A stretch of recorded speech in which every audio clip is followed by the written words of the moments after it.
అసలు 2014 తర్వాత ఏం జరిగింది? దేశ్ కా ఉపయోగి యోగి ఆదిత్యనాథ్ లేనప్పుడు వీళ్ళు ఏ రకంగా మొత్తం ఆడుకున్నారు ఉత్తరప్రదేశ్ని?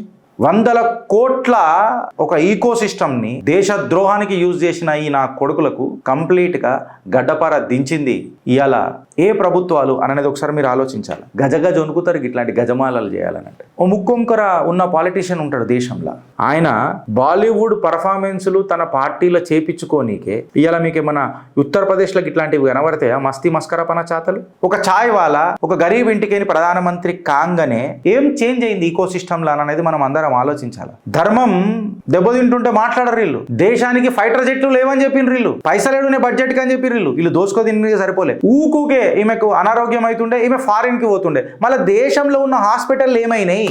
ఆర్టిస్టులు ఒక పెయింట్ వేస్తే 2.5 కోట్లట. బట్ ఇవన్నీ 2014 తర్వాత ఎందుకు కనబడతలేవు న్యూస్లో? Gautam model school Sun City branch admissions are open for 2026. No admission fee, free school uniform and also bus transportation available for nursery to 10th class. Hurry up. Address: Sun City branch opposite Kasturba Trust. Limited seats. Contact us now 8121573123 and 8977113123. వెనకటికి మన భారతదేశంలో normal ఉండే ఏంది అని అంటే దావుదు, చోటా షకీలు, రాజను ఇదంతా. But 2014 తర్వాత అబ్సల్యూట్గా కొలాప్స్ అయిందా లేదా ఈ సిస్టమ్ అంతా? కంప్లీట్గా కొలాప్స్ అయింది. ఎవడేం మాట్లాడతలేడు. ఇవన్నీ ఎక్స్టార్షన్లు గిక్స్టార్షన్లు. ఎక్కడన్నా మీకు పెద్ద పెద్ద శబ్దాలు కనబడుతున్నాయా ఫ్రెండ్స్? ఇట్లున్నది అట్లున్నది. నిశ్శబ్దంలో కూడా శబ్దం ఉన్నది. మళ్ళా నీ అన్న తర్వాత శబ్దం ఉన్నది. ఆ నిశ్శబ్దమే చాలా మాట్లాడుతున్నది. ఇవాళ ఆట వేట పాట అన్నీ కనబడుతున్నాయి మనకు. అసలు 2014 తర్వాత ఏం జరిగింది? హెడ్లైన్స్లలో కూడా లేకుండా కంప్లీట్గా ఈ ప్యాటర్న్స్ ఏంది అని చెప్పి మాట్లాడితే, ద డాన్ ఎకానమీ అని ఉండే వెనకటికి. డాన్ ఎకానమీ, దావుద్ ఇబ్రాహీం, హాజీ మస్తాన్, కరీం లాలా, మల్టీ క్రోర్ షాడో నెట్వర్క్లు నడిపేటోళ్ళు, కంప్లీట్గా ఎంటైర్ సిస్టమ్ని షేప్ చేసేటోళ్ళు. వీళ్ళు అన్టచబుల్గా ఉండే. అసలు వీళ్ళని ముట్టుకోవాలనంటే గజ గజ వణికేటోళ్ళు. ఇలా సామ్రాజ్యాలని గెలకాలనంటే నిజంగా చెప్పాలనంటే 1000 ఏనుగుల బలం ఉండాలా, పూర్వజన్మ సుకృతం ఉండాలా అని చెప్పి మాట్లాడేటోళ్ళు. బట్ అదే 2014 తర్వాత మేబీ దావూద్ ఇబ్రాహీం, కరీం లాలా అండ్ హాజీ మస్తానే కాదు. ఇన్ఫ్యాక్ట్ చెప్పాలంటే ఉత్తరప్రదేశ్ కాడికి వస్తే మన ఫోకసు దేశ్ కా ఉపయోగి యోగి ఆదిత్యనాథ్ లేనప్పుడు, నరేంద్ర దామోదర్ దాస్ మోదీ ప్రధానమంత్రి లేనప్పుడు, అతిక్ అహ్మద్, ముఖ్తార్ అన్సారీ, అజం ఖాన్ వీళ్ళు ఏ రకంగా మొత్తం ఆడుకున్నారు ఉత్తరప్రదేశ్ని? 100 రూపాయల నుంచి వందల కోట్ల వరకు ఈకో సిస్టమ్లు నడిపినరు వీళ్ళు. కంప్లీట్గా ఒక ప్యారలల్ పవర్ సిస్టమ్ని నడిపినరు ఫ్రెండ్స్. దీన్ని అంతటిని ఆపింది ఒక కమలం కాదా? ఆ కమలమే ఇలా కమాల్ కాలేదా? 100 కోట్ల ఒక ఈకో సిస్టమ్ని దేశద్రోహానికి యూజ్ చేసిన ఈ నా కొడుకులకు కంప్లీట్గా గడ్డపార దించింది ఇవాళ ఏ ప్రభుత్వాలు అనేది ఒకసారి మీరు ఆలోచించాలి. క్యాష్ పవర్ ఆప్టిక్స్ నడిచినాయి దేశంలో, మస్తు జబర్దస్త్ నడిపినాయి. నేను కొన్ని ఫోటోలు ఎందుకు పెట్టి మాట్లాడతలేనంటే ఇష్యూలు జరుగుతాయి. ఒక నాయకురాలు ఆమె మెడల దండయ్యనీకే ఎంత ఖర్చు చేసిరు తెలుసా? జనరల్గా ఒక పెద్ద గజమాల తీసుకొచ్చి చేసినా ఎంత ఖర్చు అవుతుంది? 50,000, 1,00,000, 2 లక్షలు, పోనీ 5 లక్షలు. 1 కోటి నుంచి 5 కోట్ల వరకు ఖర్చు చేసిరు వాళ్ళ ప్రభుత్వాలల్లా. ఒక మహిళ, సామాజిక నేత, మంచి పెద్ద పార్టీ పెట్టింది, ఒకప్పుడు ముఖ్యమంత్రి కూడా ఉండే ఒక పెద్ద రాష్ట్రానికి. అటువంటి రాష్ట్రానికి గజమాల వేయించుకోనికే ఎంత ఖర్చు చేసిరబా? 1 కోటి నుంచి 5 కోట్ల వరకు. ఇవాళ అట్లాంటివి నీకు కనబడతాయా? గజమాలలు కనబడతాయా నీకు? గజగజ వణుకుతారు ఇట్లాంటి గజమాలలు చేయాలనంటే. ఓ ముక్కొంకర ఉన్న పాలిటీషియన్ ఉంటాడు దేశంలో. అలా నాయన కూడా మంచి రాజకీయ నాయకుడే, ఇప్పుడు లేడు. ఆయన వారసత్వం తీసుకొని ఈయన నడిపిస్తున్నాడు. మళ్ళీ పెద్ద రాష్ట్రమే దేశంలో, చాలా పెద్ద రాష్ట్రం. ముక్కొంకర ఉంటుంది ఆయనకు. ఆయన బాలీవుడ్ పర్ఫార్మెన్స్లు తన పార్టీలో చేపించుకోనీకే సైఫై స్పెండింగ్ అంటారు. దాన్ని ఏమంటారు? సైఫై స్పెండింగ్ అంటారు. మీకు హింట్ అయిపోయింది వచ్చి ముక్కొంకర అంటే నేను ఎవరి గురించి మాట్లాడుతున్నాను.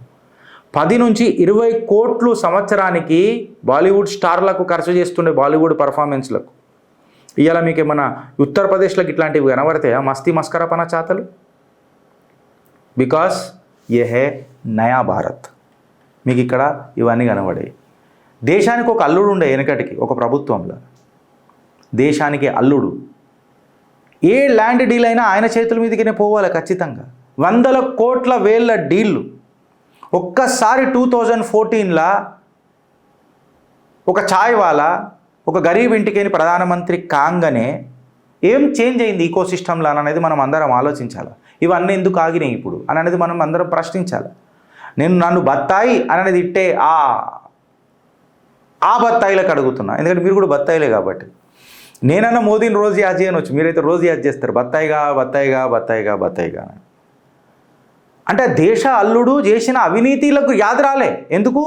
అపీజ్మెంట్ పాలిటిక్స్ చేస్తాడు కాబట్టి. దేశానికి ఒకటే కుటుంబం ఉన్నది ఆ పార్టీకి, ఆ నలుగురే నడిపిస్తూ ఉంటారు ఆ పార్టీకి. ఏ ల్యాండ్ డీల్ అయినా ఆ దేశం అల్లుడు చేతుల మీదకేనే జరగాల ఆ పార్టీకి. అదే పార్టీలో ఇంకొక నాయకుడు, మనం దురంధర్ సినిమాలో కొన్ని క్యారెక్టర్లు చూసినాం, నోట్ల రద్దు, దొంగ నోట్లు, ఎక్సెట్రా ఎక్సెట్రా. 6 కోట్ల కరప్షన్లలో కూడా వాళ్ళు కనబడతారు. కొన్ని కోట్ల రూపాయలు, చలో 1 కోటి 6 కోట్ల 60 లక్షల పక్క పెట్టు, నరేటివ్ అయితే ఉన్నది కదా ఫ్రేమింగ్, కరప్షన్. అగ్రికల్చర్ ఇన్కమ్ 6 కోట్లు అని చెప్పి చెప్తారు. అరే నీ అమ్మ, అగ్రికల్చర్ ఇన్కమ్ 6 కోట్లు, ఎందుకంటే ట్యాక్సబుల్ ఇన్కమ్ కాదు కదా, కరెక్టా రాంగా?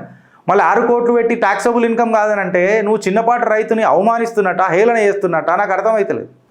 ఇంతవరకు ఇట్లాంటి హెడ్లైన్ గ్రాబిన్ ఎట్లుంటుంది? రైతు రారాజు, 6 కోట్ల ఆమ్దాని, ఎంత బాగుంటుంది? వీళ్ళందరూ దేశాన్ని ఒకప్పుడు నడిపిర్రు బ్రదర్, వీళ్ళందరూ ఒకప్పుడు దేశాన్ని నడిపిర్రు. ఇంకొక పెద్ద పార్టీ మన వెస్టర్న్ పార్ట్ ఆఫ్ ది కంట్రీకి చాలా ఫేమస్, అది మహారాష్ట్రకు సంబంధించిన ఒక ఫ్యామిలీ. ఆ ఫ్యామిలీలో అగ్రికల్చర్ యాన్యువల్ ఇన్కమ్ ఎంత తెలుసా కుటుంబానికి? అగ్రికల్చర్ యాన్యువల్ ఇన్కమ్ 670 కోట్లు.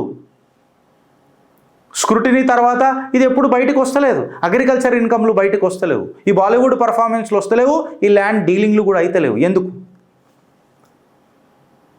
ఆ పార్టీకి చెందిన, ఇప్పటిదాకా మనం ఏదైతే దేశం అల్లుడు అని మాట్లాడినాం కదా, దేశం అల్లుడు ఎట్లయితే, దేశానికి అల్లుడు ఎప్పుడు అవుతాడు? దేశానికి ఒక బిడ్డ ఉంటేనే కదా దేశానికి అల్లుడు అవుతాడు, కరెక్టా రాంగా?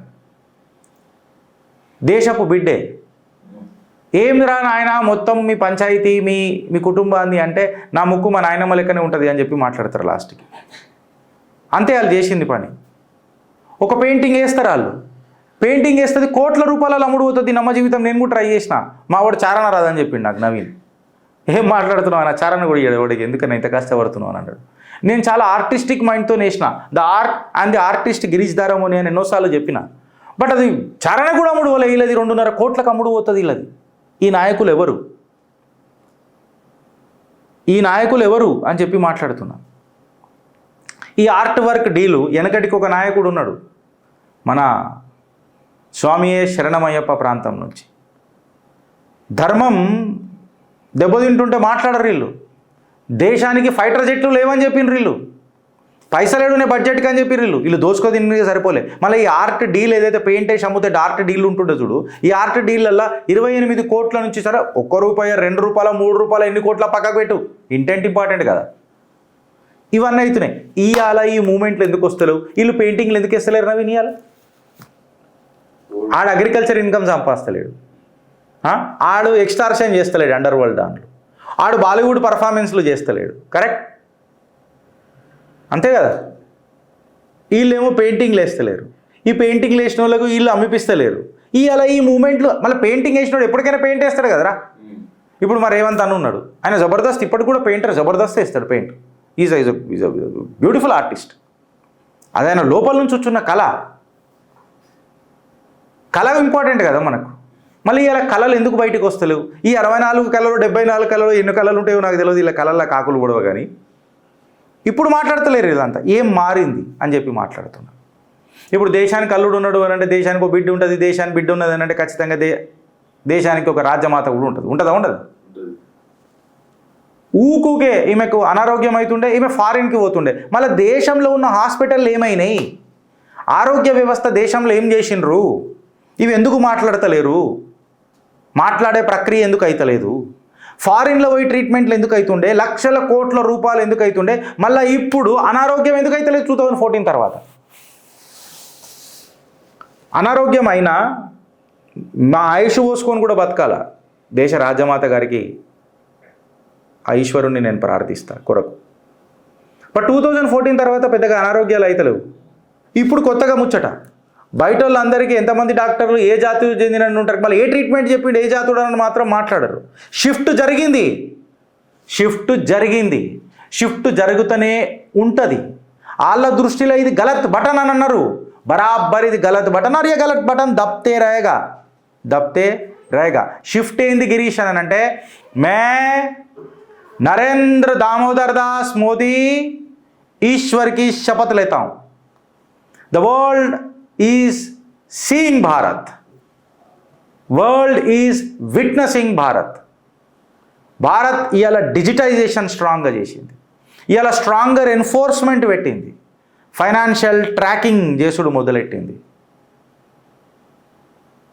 ఈ దురంధరుడు వచ్చిన తర్వాత ఓల్డ్ ఈకో సిస్టమ్స్ ఏవైతే ఉండే చూడు, ఇవన్నీ ఇప్పుడు సస్టైన్ అయితలేవు. అందుకే అగ్రికల్చర్ ఇన్కమ్లు 670 కోట్లట ఆ ఫ్యామిలీ. ఆర్టిస్టులు ఒక పెయింట్ వేస్తే 2.5 కోట్లట. అనారోగ్యం వచ్చిందంటే ఫారిన్కే పోవాలట. ఐఎన్ఎస్ విక్రాంతిని పిక్నిక్ స్పాట్లలాగా చేస్తారట. బట్ ఇవన్నీ 2014 తర్వాత ఎందుకు కనబడతలేవు ఈ న్యూస్లో? కేవल सरकार बदली है ना, इंसान तो बदला नहीं, राजनीति तो बदली नहीं, राजनीति करने वाले नेता भी बदले नहीं वो पार्टी में तो क्यों बदला, क्या बदला? ఓ బత్తాయి అడుగుతున్న ప్రశ్నకు మీ జిగర్ల దమ్ముందా ఆన్సర్ ఇచ్చేది? ఎవరెవరికి? ముక్కొంకరున్నోడుక, రాజ్యమాతల గారిక, అల్లుళ్ళక, కూతుర్లక? అగ్రికల్చర్ ఇన్కంలో 670 కోట్లు సంపాదించిన కుటుంబమా? ఒక్క పెయింట్తో 2.5 కోట్లు సంపాదించిన ఆ కుటుంబానిక? నేను ఇలా అడుగుతున్న ప్రశ్నలకు, బత్తాయి అడుగుతున్న ప్రశ్నలకు వీళ్ళ దగ్గర దమ్ముందా సమాధానం చెప్పేది అని చెప్పి నిలదీస్తున్నా. కొన్ని హీన చరిత్రలు మీ ముంగటికి పరిచయం చేసిన ఫ్రెండ్స్. భారత్ మాతాకి జై.